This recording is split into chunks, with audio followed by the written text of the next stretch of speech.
Isko Moreno Domagoso at ang ating ikalawang punong lungsod, Vice Mayor Angela Ley Chi Atienza.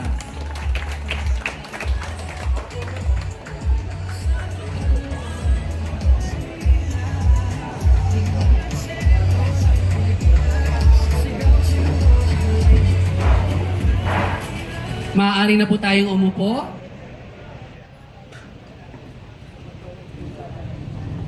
Magandang araw po sa ating lahat. Isang mainit na pagbati sa ating mga panauhin, sa ating mga opisyal ng pamahalang lungsod, mga kawani ng City Health Department, mga health workers, mga barangay officials at higit sa lahat sa ating mga minamahal na residente ng San Nicolas, isang magandang umaga po sa ating lahat. Ang bagong pasilidad na ito ay patunay ng patuloy na layunin ng ating administrasyon na mailapit ang dekalidad, mabilis at maaasahang serbisyong pangkalusugan sa bawat Manilenyo, sapagkat sa ating lungsod, ang kalusugan ng mamamayan ay nananatiling pangunahing prioridad. Malugod po namin kayong tinatanggap sa inauguration ng San Nicolas Health Center, isang makabuluhang proyektong pangkalusugan na bukas para sa lahat ng batang San Nicolas. Bago po natin formal na simulan ang ating programa, inaaniyahan ko po ang lahat na tumayo para po sa ating pambansang awit na agad susundan ng isang maikling panalangin na pangungunahan ng ating physician in charge, Dr. Gladys Desiderio, at ang ating sabay-sabay na pag-awit ng awit ng Maynila.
Let us put ourselves in the presence of God.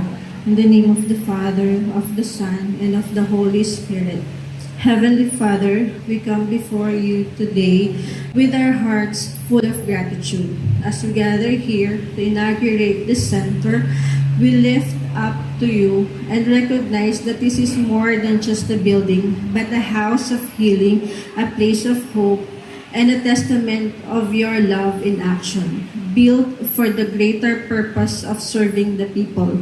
We lift up our leaders to you. Thank you for giving them a heart that does not grow tired of caring, a vision that reaches beyond themselves, and a commitment that puts the people first. Surround them with your wisdom, protect them from discouragement, strengthen their hands, and sustain them in every decision, every sacrifice, and every step of service they make for the people of Manila. We also pray for our healthcare workers. Give them a heart full of compassion. Fill them with renewed strength when they get tired. Clothe them with patience when work seems heavy. Let them never lose sight of their calling to serve, and remind them daily that their work save lives and restore the health of the many. Bless this health center, that every room brings comfort, every treatment brings healing, where your love is felt with every care, with every act of care, and may this be place of beacon of hope, service, and integrity. We thank you and we dedicate this work to you. We ask this in your holy name. one God forever and ever. In the name of the Father, of the Son, and the Holy Spirit.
Maaari na po tayong umupo.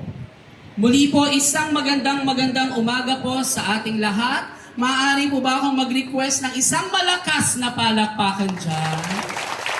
Salamat po. Bago po tayo magpatuloy, nais ko lamang pong i-acknowledge ang presensya ng mga taong siyang naging dahilan upang maging posible ang isang proyektong ito. Kasama po natin, palakpakan natin muli, Yorme Isko Moreno Dumagoso. Ang ating ikalawang punong lungsod, Vice Mayor Angela Lechi Atienza. Kasama rin po natin, Councilor Jeff Lau, Councilor Fa Fugoso, ang ating pong Manila Health Department Officer in Charge, Dr. Grace H. Padilla, ang ating City Engineer, Engineer Armando Andres, ang ating physician in charge ng San Nicolas Health Center, Dr. Gladys Desiderio. We also have from the Department of Health, we have Dr. Maria Paz Corrales. From PhilHealth Manila, Miss Yvonne Fernandez. Ang ating mga department heads at mga kawani ng Manila City Hall, our hospital directors, our doctors and nurses, barangay health workers, BNS and volunteers, at sa lahat po ng ating mga barangay officials na nakakasakop sa Zone 26. Ngayon po, tayo po ay nasa pagitan po ng Barangay 281 under Chairman Benito Go and Barangay 285 under Chairman Richmond Liu. Ganon din po sa iba pang mga barangay officials na kasama natin ngayon from other zones at sa ating mga residenteng kasama po ngayong umaga. Maraming salamat po sa inyong lahat. Sa ating pong pagpapatuloy upang ibigay ang kanyang welcome remarks, ibibigay ko po sa inyo ang officer in charge ng Manila Health Department. Palakpakan po natin, Dr. Grace H. Padilla. Thank you po. Sa ating kagalang-galang na Mayor Francisco Isko Moreno Dumagoso, sa ating butihing Vice Mayor Angela Lechi Atienza, sa ating mga councilors na nandito po, si Councilor Papo Goso at Councilor Jeff Lau, sa ating physician in charge, Dr. Desiderio, sa ating mga hospital directors, si Dr. Licuana ng Baseco, full force po kami, si Dr. Janet Del Mundo Tan ng ating GAT Andres, Ang pinakapogi po, si Dr. Edwin Perez ng Ospital ng Tondo. Of course, si Dr. Nerissa Sesco ng ating Santa Ana Hospital. Dr. Eric Sison ng Ospital ng Sampaloc. Dr. Ted Martin ng ating Justice Abad Santos Hospital, and then si Dr. Baradi ang ating katuwang sa Ospital ng Maynila. Ang ating mga kasama sa ating paglilingkod, ni Dr. Pastorales, ang DOH na lagi nating kaagapay, Ma'am Michelle Tagakay, of course, ang ating pinakamaganda at matulungin na PhilHealth representative, Miss Yvonne Fernandez, na officer in charge ng LH Leo Manila, at ating si Miss Lani Laperal ng PhilHealth also, at ang aking mga wings sa Manila Health Department, Dr. Ed Santos, ang ating Assistant City Health Officer, ang anim na District Health Officer, full force po talaga kami ngayon. Si Dr. Manes, District 5, Dr. Tinky Celis ng District 2, palakpakan naman ng konti. At ang mga hardworking District Health Officers namin, Dr. Corosa, Dr. Paderanga ng District 3, ang punong abala sa San Nicolas, of course, si Dr. Restituto Aguilar ng District 6, lahat po ng ating mga kasamahan dito sa Manila Health Department, BHW, BNS, at mga physicians, sa mga barangay chairman po dito sa distrito na to. Hello po sa inyong lahat, mga kagawad, secretary, at sa inyo pong lahat na bisita namin dito na makaka-witness.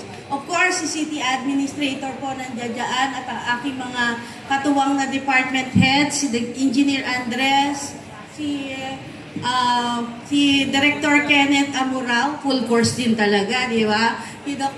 Si Mr. Biahe ng MTPB, si Director Arnel Angeles, at ang ating magandang DTCAM, nakita ko kanina, si Director Crystal Bagatsing. Magandang umaga po sa inyong lahat. So masigla talaga ang umaga natin ngayon dahil tayo po ay pinagpala at nagkaroon ulit tayo ng isang bubuksan na health center. Ito po of course, ang ating IMED pala ang pinaka-importante sa amin, si Mr. Wilchon Chan. Bubuksan po natin uli ang San Nicolas Health Center matapos po itong na-identify natin last February na medyo siya po ang nasa laylayan po ng ating mga health center when it comes to standard and facility care. So, pinagawa po natin to simula February at ngayon po masaya tayo na in a matter of ilang months lang, end ng June natapos at ngayon po ay bubuksan natin para mapagserbisyuhan ang mga taga-distrito 3. Okay. So, layunin ng rehabilitasyon ng health center na ito na mabigyan ng ligtas, komportable, dekalidad na health center ang bawat batang Maynila, pati na po ang masisipag nating mga kawani dito sa health center na to. Ang Manila Health Department naman po ay patuloy na magiging kaisa sa layunin ng ating punong lungsod sa pagbibigay ng minimum basic needs sa mamamayan, lalo na sa sektor na pangkalusugan. At bilang kinatawan po ng health center ng lungsod ng Maynila ay mas paiigtingin, papalakasin, aayusin, i-maintain, mamahalin ang bawat health center at ospital dahil dito ay mabibigyan natin ng may quality healthcare ang bawat batang Manileño. Nababawasan na nga po ang reklamo sa akin na dumarating sa opisina ko. Ang dumarating na lang po ay puro pasasalamat. At ang pasasalamat na yan ay iniaabot ko sa bawat isang taga Manila Health Department at taga Ospital Nakawani. Palakpakan po natin sila. Mas kompleto ang mga ospital at health center ang nais nating ibigay sa Batang Maynila. Kompleto sa kagamitan at gamot at may nurse-patient ratio. Pati na rin doctor-patient ratio. Para sa ating mga pasyente at healthcare worker. Yung feeling mo, papasok ka pa lang, parang gumagaang na yung pakiramdam mo.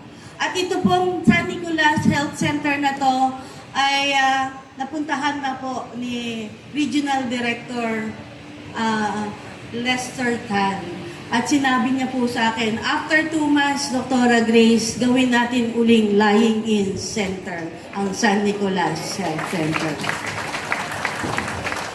Kaya po, salamat po, Your Miss ko, Vice Mayor Chi, Manila City Council, at ating mga partner mula sa national government tulad ng DOH, PhilHealth, EMED, sa inyong tuloy-tuloy na suporta sa ating mga health center, lalo na dito sa San Nicolas Health Center. Maraming salamat po at kasiyan nawa tayo ng poong may kapal upang mapagsilbihan ng maayos ang bawat Manileño. Thank you very much and good morning. Maraming salamat po, our officer in charge ng Manila Health Department, Dr. Grace H. Padilla. At sa pagkakataon pong ito, upang ibigay ang kanyang mga mensahe at upang ipakilala ang ating pangunahing tagapagsalita, ibibigay ko po sa inyo ang ating ikalawang punong lungsod. Palakpakan po natin kagalang-galang Vice Mayor Angela Ley Chi Atienza.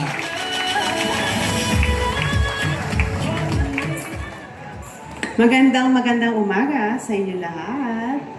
Masaya ba kayo ngayong umaga?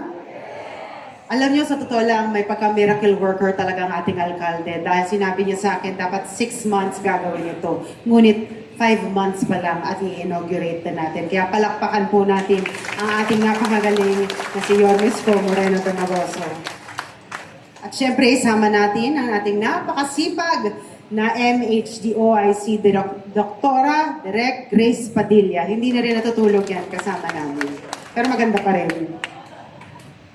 Engineer Andres, ang head ng DEPW na siyang gumawa ng paraan para mapabilis ang construction nito. Palakpakan din natin. Dr. Gladys Desiderio, Dr. Maria Paz Corrales, Miss Yvonne Fernandez, lahat ng barangay chairman yan nandito. Palakpakan nyo yung mga sarili. And of course, ang ating mga konsahala narito ngayon.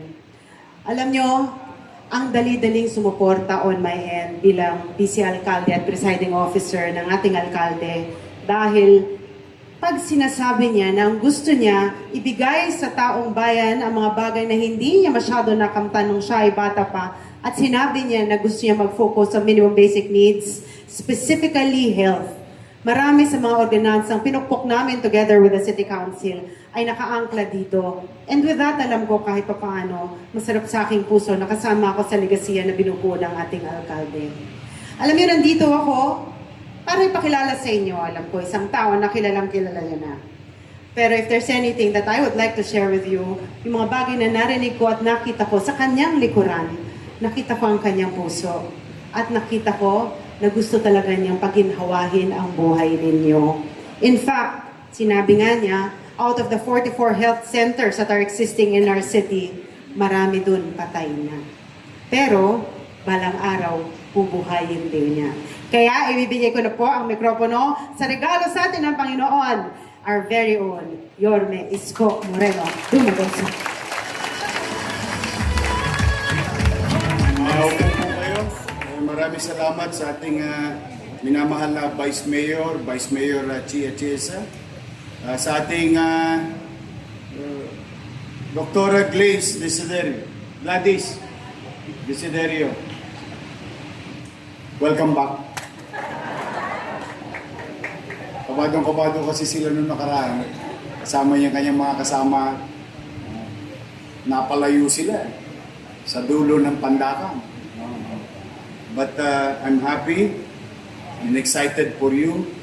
I would like to congratulate Engineer Andres because again and again, we are ahead of our target. We promise you to rebuild this for 6 months.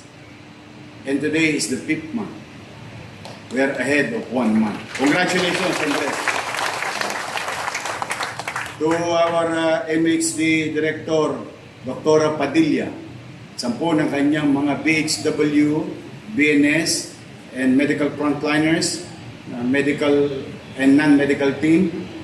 Our partner in national government and private sectors, DOH, EMED, at PhilHealth, ang health ng aking mga health workers nakasalalay sa inyo. Paldo. Talaga pong napakalaking bagay kapag ang pamahalang lokal or public healthcare institution ay nakikipag-ugnayan araw-araw, lagi-lagi sa ating partner na DOH at PhilHealth. Mas marami tayong mabibigay na tulong sa ating mga kababayan. Because any local government, for that matter, cannot do it on its own alone. Despite we are a highly urbanized city, we may have some funds available because of the economic situation of the city. But with that, still, we are challenged. The cost of operation daily for the city to operate properly and efficiently. And in this case, malaking puhunan natin ay pamumuhunan sa minimum basic needs. And it speaks of housing, education, healthcare, and jobs. No? Kaya kailangan talaga mainam, masinop, at epesyente ang pakikipagtulungan ng lokal na pamahalaan at national government and private sectors. And with that, as far as the data is concerned, for the past 365 days of this administration, we are at par. Modesty aside, we are doing okay. But we can do good, we can do better, we can do best. There is always room for improvement. Kaya palakpakan natin ang ating mga national partner. Sa ating mga kasamang kusyal na masipag, maagang dumating ngayon, Kusyal Lau and Kusyal Pogoso. Palakpakan natin silang dalawa. Special mention ko lang yung paborito ng mga dating dalaga ng District 3. Kasi nung araw dalaga sila, gustong-gusto nila nung binata pa siya. Ngayon, dala na yung mga dalaga sa District 3 at medyo damatans na. Ito ang aking papakilala, si Secretary Letlet Sarkal. Nakita mo, dami pang fans. Letlet. Kasi si Letlet, kasama ko kanina. Nasa Oblo. Talagang mahal kayo, ini-inspection in advance. Palakpakan natin si Kusyal Letlet Sarkal. Now, ayun no? Kaway. Hi, fans. Dati maraming may crush dyan. Yung mga dalaga sa District 3. Ngayon, yung anak niya na pinagkakaguluhan, si Tol Sarkal. But I'm really happy for each and every one of you, to our barangay officials. Chairman, Secretary, Treasurer, Tanod, XO, at mga kagawad na narito, masaya ako para sa inyo. Bakit? Ultimo, mayaman ninyong constituents. Hindi maiilang na pumasok sa public health care. Dahil sa napakaganda nito ninyong health center. Kasi, alam mo, ang Binondo is full of contradiction. Literally, the north and south of economic situation or demographics. Nandito ang mga mayayaman, nandito rin ang mga mahihirap. Halos extreme. Kaya masaya ako na itong health facility na to will not only serve the poor people or mga ikahos nating mga kababayan, lalo na dito sa bandang Wakali at tabing mga ilog sa barangay ninyo. Ngunit, pati na rin yung mga nagtataas ang building na nandiyan dyan, lalo na yung mga minamahal kong lolo't lola. Oh. And it's a good breathing room. I'm happy for Justice Jose Abad Santos Hospital. Bakit? Luluwag yung demand ng space sa kanilang pasilidad. Because if we have a better frontline medical facility and community-based healthcare facility, mas aaliwalas, mas mabibigyan ng sapat na panahon at kaukulang atensyon yung talagang nangangailangan o medyo nalalagay sa bingit ng alanganing mga pasyente natin sa loob ng ospital. For example, if we, with the help of DOH, allow to make this center as lying in, pwede lahat ng tinodas ng mga asawa ninyo, paglabas dito na lang. Mas maayos. 9 months thereafter, you need not go to Justice Jose Abad Santos at sama-sama kayo dong nakapila. Nyumanyangga kung kailan kayo sasalang.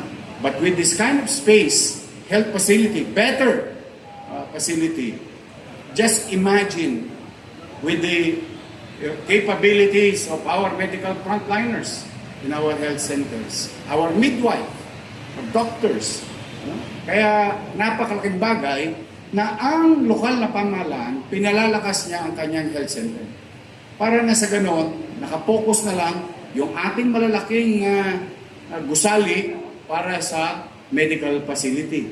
Ang lola ko, hindi na kailangan tumira ng metformin, losartan at pumila sa OPD ng ating ospital. Dito na lamang, with the capabilities of our medical professionals, pwede na. Di ba? Lahat ng metformin. Kasi kaya kayo nagkasakit sa diabetes. Shoutout mga lolo't lola ko. Masyado kasi kayong mapagmahal. Masyado kayong sweet. Kaya tumaas ang diabetes. But I'm happy for you sa mga lolo't lola ko. Meron naman kayong bagong pasyalan. Pasyalan, kasi kapag medyo tumataas ang presyon, nyanyanggahin ka agad.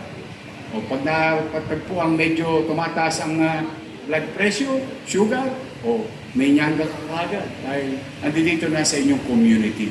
Hindi na kayo kailangan ma-expose, especially nowadays.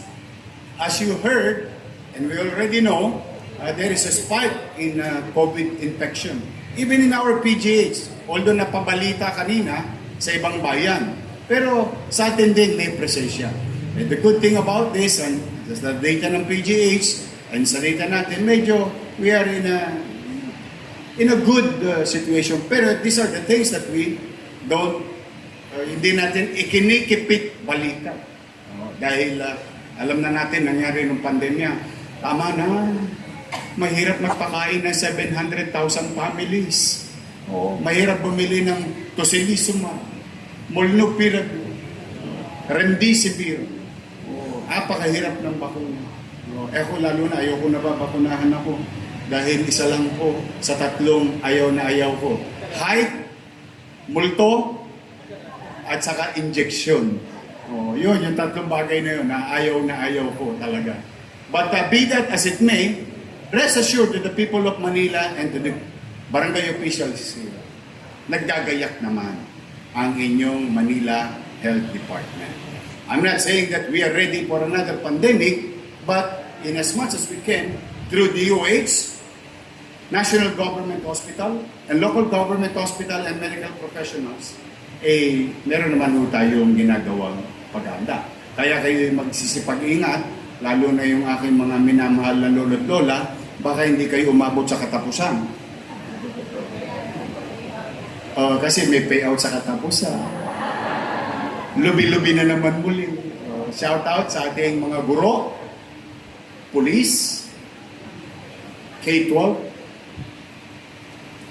solo parent, PWDs, teacher, police, yung mga judge kanina, tinira ko na. Lahat kayo halos, o lahat kayo July. Maglulubi tayo, diba? Enero, Febrero, Abril, Mayo, Hunyo. I love you. O, natatanggap niyo ba yung cake? O pinabawasan ko yung tamis? Baka kasi, bakit tong cake na to? Hindi matamis. O, kasi ayoko kayo magka-diabetes. But I'm really happy. Basta, tandaan nyo lang, pasensya na kayo mga bata kung hindi pa kayo senior. Yung kumbaga sa Saranggola, may kilya ako ng konti sa aking mga minamahal na senior citizen. Huwag kayong mag-alala, una-una lang yan. Darating din kayo dyan. Makakakamtan nyo rin ang ekstrang pagmamahal ng pamahalang lungsod ng Maynila bilang isang senior citizen. Kaya sa akin mga lolo't lola, lagi niyong alagaan ang inyong sarili at huwag kayong mangiming gawing pasyalan ang aking health center. O kasi mas mabuti na naagapan ng lahat, mas mabuti na kapag may nararamdaman kayong kaunti, ipa-check up kayo agad. Kasi gusto ko, humaba ang buhay ninyo. Ngayon man lamang, magkaroon kayo ng pamahalaan sa tinagal-tagal ng pamumuhay nyo sa lungsod ng Maynila, ay makaramdam kayo na parang special ang love sa amin ng pamahalaang lungsod. And that's what we wanted to achieve sa aking mga minamahal na lolo at lola. So sa aking mga senior, I love you. Okay, sa inyo naman lahat dito, sa mga barangay, no? Gamitin po ninyo ito. At pasabi ninyo sa mga nagtataas ang building na yan, na nasasakupan ninyo, na kung sakali sila yung mga kailangan, ay dito sila tumungo sa ating mga health center. Ito po'y isa lang sa marami. Opo, marami po yan. Maraming babaguhin, gigibain, itatayo ng bago, iaayos at lalagyan ng ekwipo. Masaya ako para sa mga nagtiyaga na inilayo ko pansamantala sa comfort level nila. But now they're back. Magugulat kayo. Yung pintuan ninyo sa banyo pag binuksan, hindi nasasama. At cross finger ako, mawawala na yung mala-resort ninyong sitwasyon kapag umuulan. Dito po, sigurado ako na flood control itong San Nicolas Health Center. At magugulat kayo, hindi lamang bagong pintura, bagong palitada, bagong pagsasaayos, pati mga gamit pang opisina ninyo. Maayos-ayos na. May mga gamit din kayo pang medical. I'm happy and excited for you. Why? Any person across workplace, whether sa pribado, sa nasyonal, sa lokal, institution, kapag maaliwalas ang workplace, kapag mas maayos ang workplace, mas mataas ang efficiency level ng isang individual. Yan ang pinangarap ko para sa bawat isa. In fact, hindi tayo titigil sa mga maliliit na ito. Meron din tayong katamtamang mga malalaki. At may pinakamalaki pa tayong gagawin. Tiyak yun.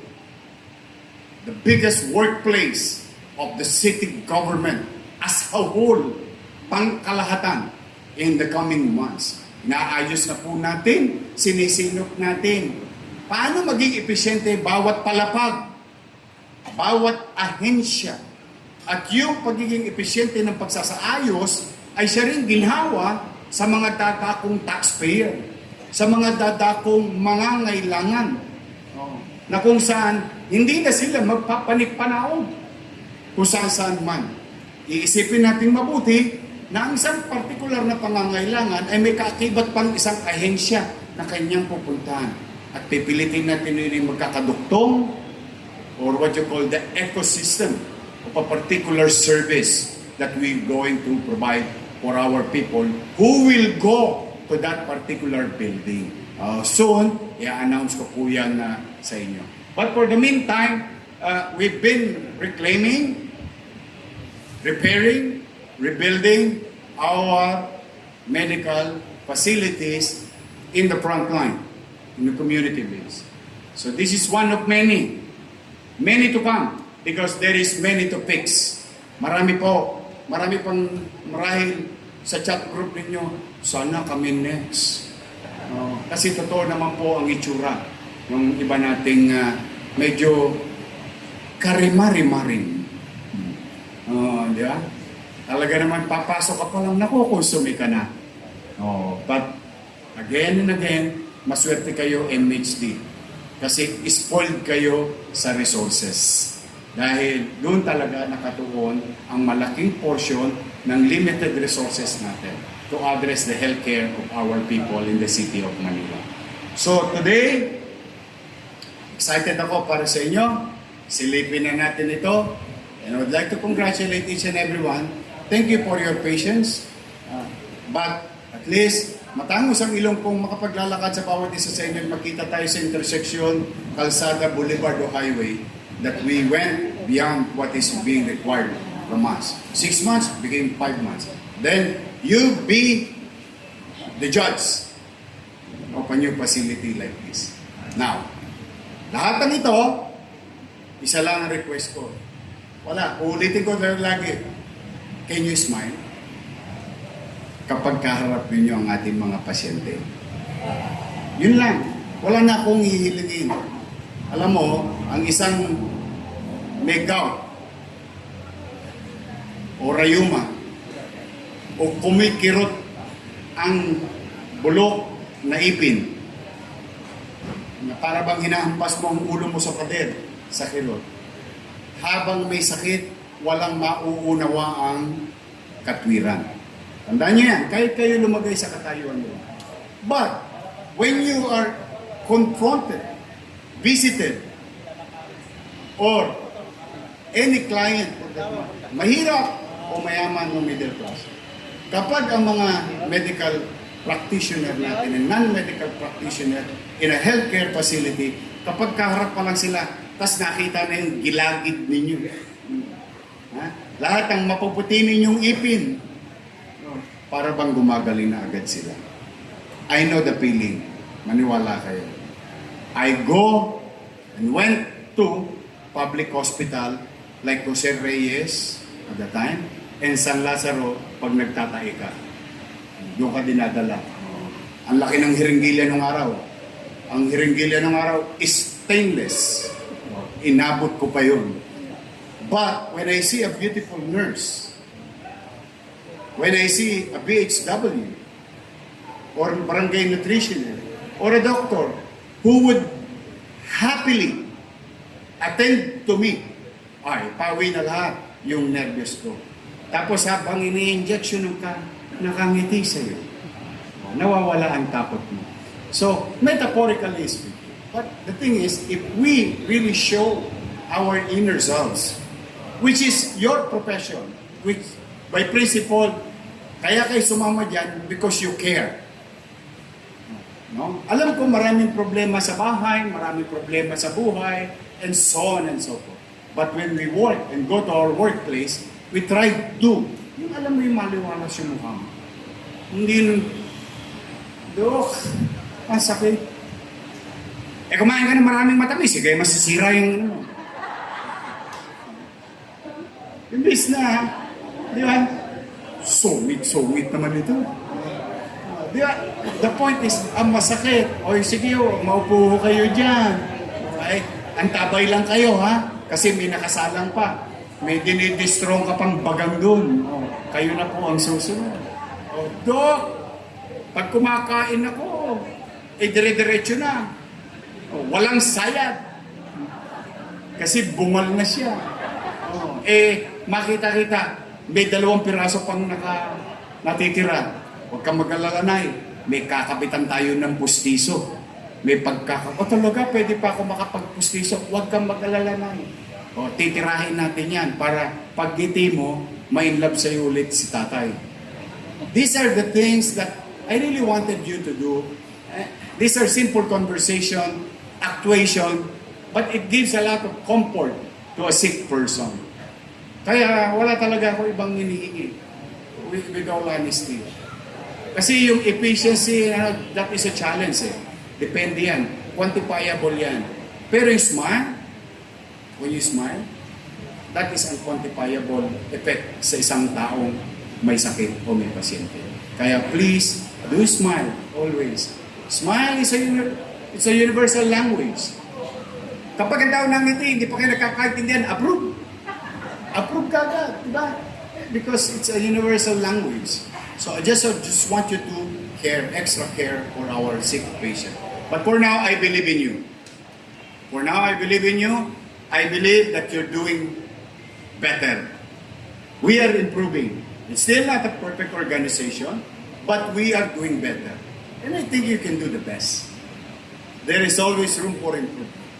And with that, in exchange, ay pumanatag kayo. Pipilitin ko. Marami pa, napakarami pa. Yung Aurora lang, may bodega, doon sa distrito sa Almeda. Marami pa tayo. Doon sa Sampaloc, may isa pa nakasara doon. Marami pa tayong aayusin. At hindi lang natin yan basta ayusin, unti-unti pupunan ko ng mga takdang gamit. Takdang gamit. Itong susunod natin, itong Tondo Porcio, para 50-year-old na. Pero mas lalaki. Sa totoo, parang ospital po yung gagawin doon.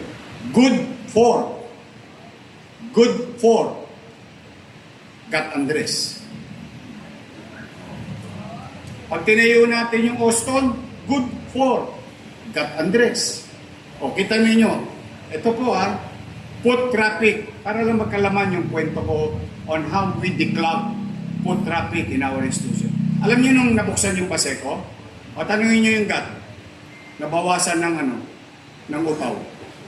Kasi hindi na lumalabas yung tao sa GAT, sa Paseco. Dati lahat yan ng takbo niyang GAT at saka Justice Joseph Santos. Pero unti-unti, pag napunan ko na yung kumpleto na gamit, kasi nakukumpleto na yung medical professionals, nagdadatingan na yung mga gamit, ma-afford na natin yung level 1. Pag na-afford na natin yung level, fully functional hospital na siya. So what more we can do?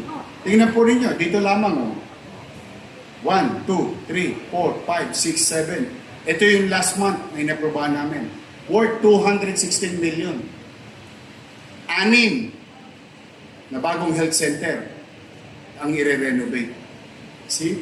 What more we can do in the coming years and months. We will not stop.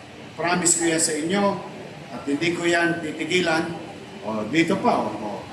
1, 2, 3, 4, 5, 6, 7, 8, 9. 9. After 6, there is 9. So just imagine, hindi ko na sasabihin kung saan, baka ma-excite.